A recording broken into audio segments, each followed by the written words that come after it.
an adjacent type, ENFJ as an example. Introverted intuiting has a tremendous amount of potential to help a person, but it's also easy to stop at a sort of woo-woo level and be like, oh, well, I did this because my dreams told me so. Mm-hmm. And to just, which it might be okay in that particular circumstance because there's something that clicks in the person.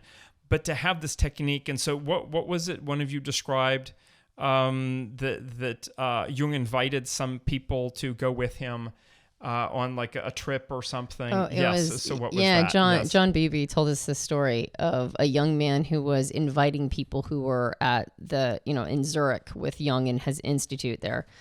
He was inviting people to go to the lake with him that weekend. And one of the women who had originally gone there because she had had a mental breakdown, but then she recovered and then she just didn't want to go. And so Jung gave her some tasks.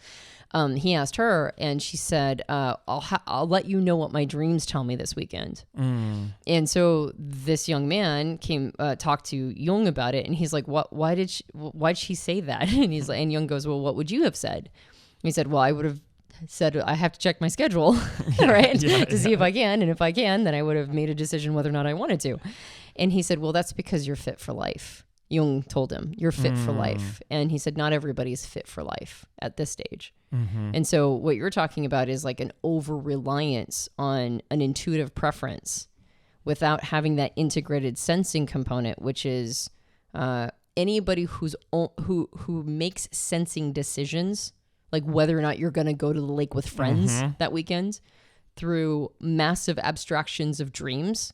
That is a completely unintegrated sensing opposite to that, because that's not an intuitive question. It's a sensing question. And if you are incapable of meeting a situation where it's at, like using the function that's appropriate for that, you are incapable of it, and you can only use, say, an intuitive preference. That's you're synthetically stunting it. Because it needs the opposite side in order to like fully manifest. And I think the opposite happens with people with a sensing preference, that